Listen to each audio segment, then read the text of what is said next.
Assalamualaikum warahmatullahi wabarakatuh. Selamat siang pemirsa, berjumpa lagi dengan saya Yasir Abdillah dalam berita setajam kata. Belakangan ini kasus COVID-19 di Indonesia semakin meningkat.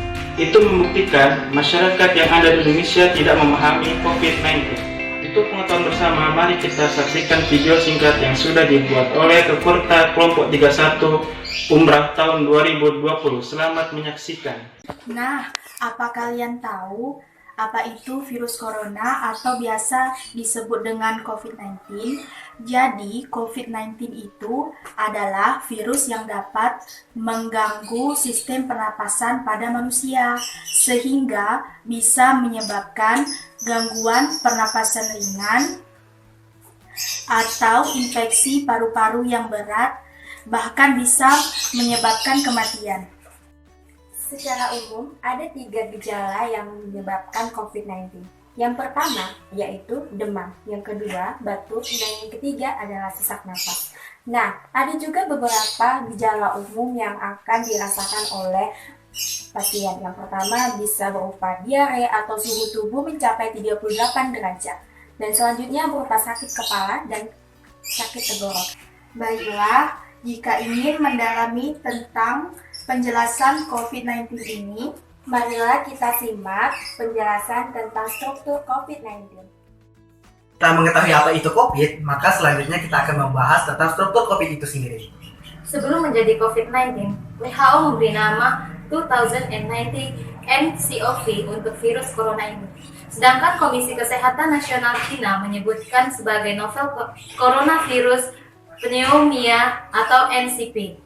Kita lihat di sini ada gambar visualisasi 2019 nCoV dengan Transmission Electron Microscope atau TEM. Selanjutnya ada gambar tentang struktur 2019 nCoV. Nah, struktur virus biasanya hanya terdiri atas RNA atau DNA saja, termasuk untuk virus corona. Virus ini memiliki genom RNA positif atau biasa disebut RNA saja. Panjang genom virus corona sekitar 27-32 kilobasa yang kemudian membentuk protein penyusun tubuh virus. Fosfoprotein N, glikoprotein M, protein E, protein S, dan glikoprotein HE, serta enzim lain untuk perbanyakan virus.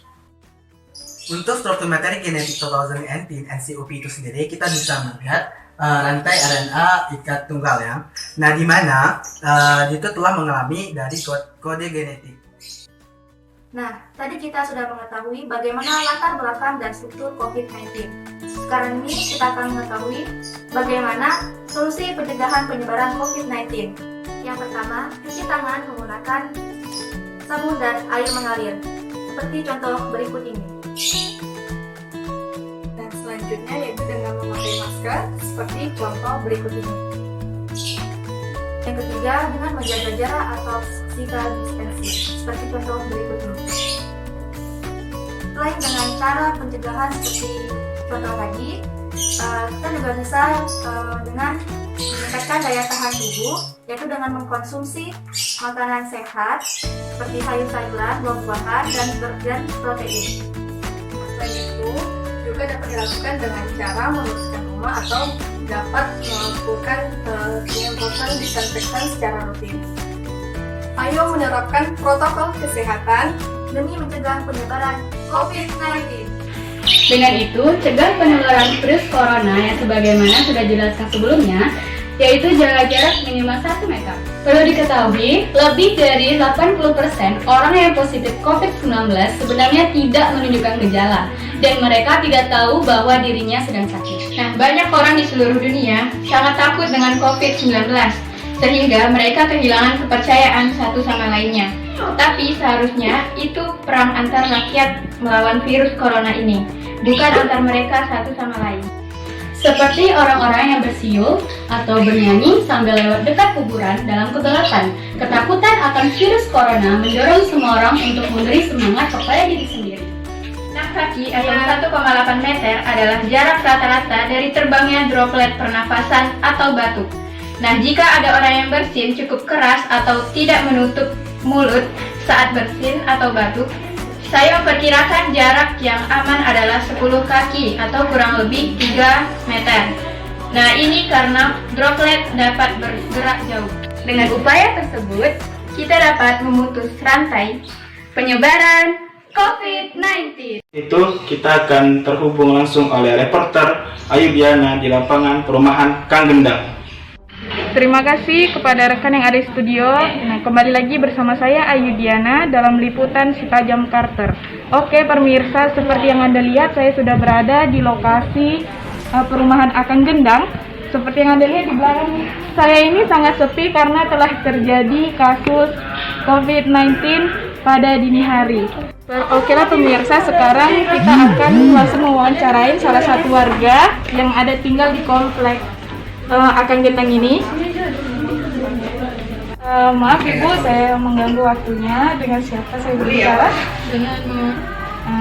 Baik Ibu, saya akan menanyakan permasalahan yang sudah terjadi. Apa benar di kawasan ini telah terjadi kasus COVID-19? Iya benar, baru-baru ini saya juga ada dengar di sekitar kompleks ini itu ada remaja yang kena penyakit yang memang sekarang lagi heboh itu, penyakit corona. Oke baik, terus bagaimana respon dari masyarakat kita? Nilainya Masyarakat mungkin was-was ya, karena itu penyakit yang memang mudah untuk menyebar, sehingga mungkin masyarakat sekarang lebih antisipasi untuk tetap di rumah aja. Baik Bu, apakah masyarakat di sini sudah menerapkan protokol kesehatan? Sebagian banyak juga masyarakat yang belum tahu akan kesadaran Protokol kesehatan masih banyak juga yang belum memakai masker dan social distancing. baiklah Ibu, terima kasih atas waktunya. Saya kembalikan kepada rekan di studio. Saya Ayu Diana melaporkan dari TKP.